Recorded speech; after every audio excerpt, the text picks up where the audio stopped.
Change. At this time, Elder Eugene Williams is coming to give us an introduction on our speaker, Dr. Wade Nobles.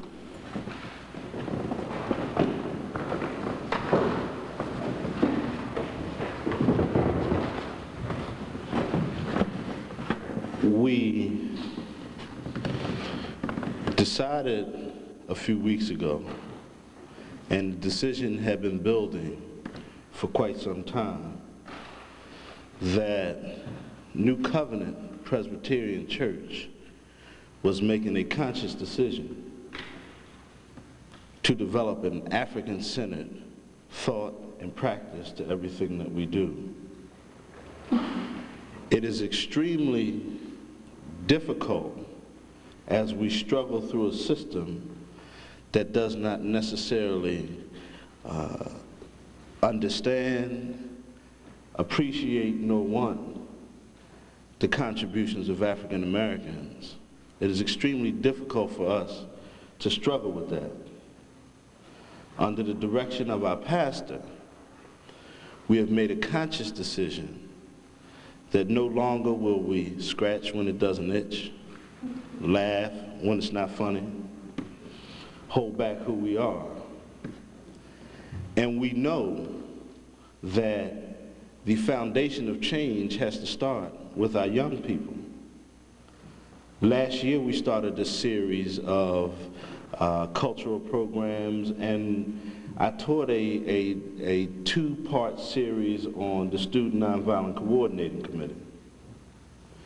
This year we will start out with a discussion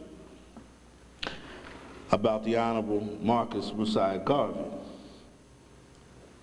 The aim of these presentations is not just to talk about history, but it is to give us a political analysis of some of the struggles that we're facing here in this country.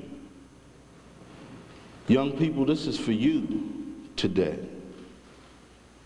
It is the reason why we have concentrated all of our efforts to get you here.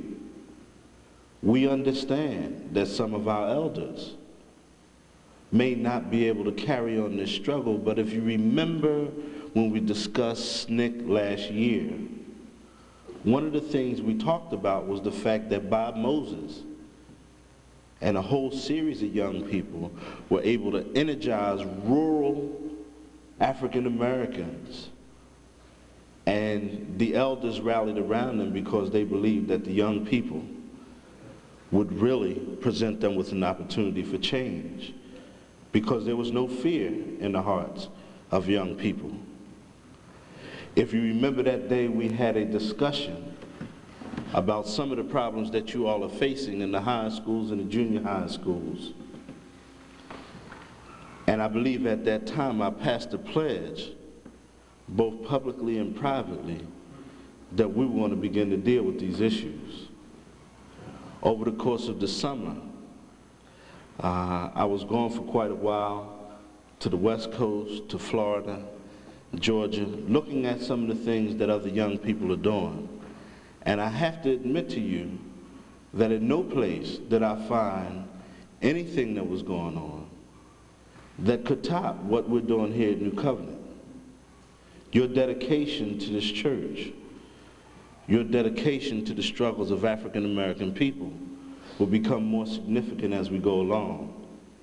Last night we had a good lecture by our speaker, and I must admit that for me, early on, and I've admitted this many times in discussions, I was drawn to the spirit of our pastor and to the spirit of our young people, but I asked myself the question, how could we reconcile being Presbyterian in this day and time? And there was an elder by the name of John Henry Clark who talked about the fact that there was a Presbyterian minister by the name of Edward Wilmot Blyden who did significant things to uplift our people. Many times you've heard me testify about Henry Highland Garnett.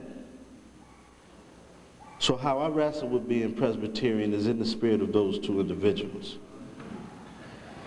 And that also has something to do with the cultural component that we're dealing with.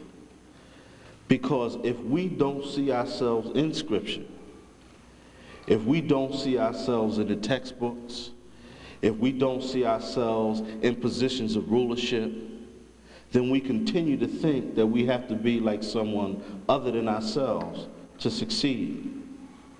All of you all know very well how we've been wrestling with the fact that our pastor preaches from an African American tradition,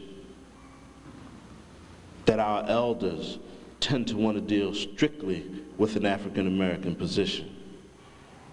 And we've asked the question no later than yesterday, if not now, when? If not us, who? So I think it's very, very important to put today in the context of that. Our first speaker is someone that I've become very, very familiar with over the course of the past 2 years. And you've heard me time and time again talk about the need for us to develop study groups, to not just study Scripture per se, but to get behind it. And right after a discussion with the pastor about a year ago, our speaker, I attended a conference with the Association for the Study of Classical African Civilizations. And he made the point that it was not just what was on the surface, but what was behind all of that that really told us who we are. And he used the analogy of a brother that may be talking to a sister on the corner and talking real slick, and then he said, but the sister asked, what are you really about? It is another example he talked about is when young men came into someone's house to date their daughter, and the parents would ask the metaphysical question, whose are you? Because I can't trust you, but I can judge your character by that who raised you. And it is why we lifted up the verse from Proverbs, that if you train up and raise up a child right, they'll never depart from you. Elijah Muhammad once said that if you can prescribe the diameter of a man's thinking, you don't have to worry about the radius of his actions. Our aim, the aim of the speaker, is to prescribe to you a new way of thinking about being African. As I said last night, that he is a general in a movement that's picking up steam every day. It is a movement that young people, you are going to have to carry on. And again, today we're not looking for information, we're looking for intelligence. There's a big difference. Information is something that you just process and you have. Intelligence is something that you can use and work with. I like to present to some, introduce to others, a brother who I feel very, very strongly about. I ask us to open up our hearts and minds, and I'd like to present to you Dr. Wade Nobles.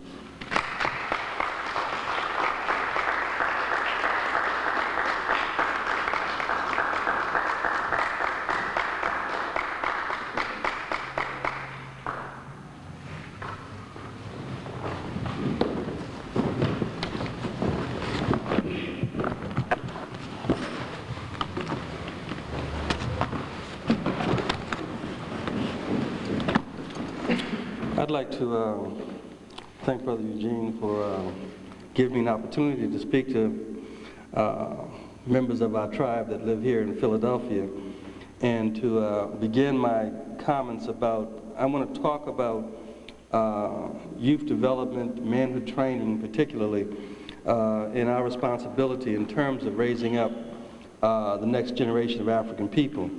And before I do that, I have to begin, as I did last night, and as I always do, by beginning my comments in recognition of the responsibilities of elders. And I want to do that by, if I may, my brother, I want to ask you to serve as black male eldership, and I'm going to formally ask you if I have your permission to speak. Thank you.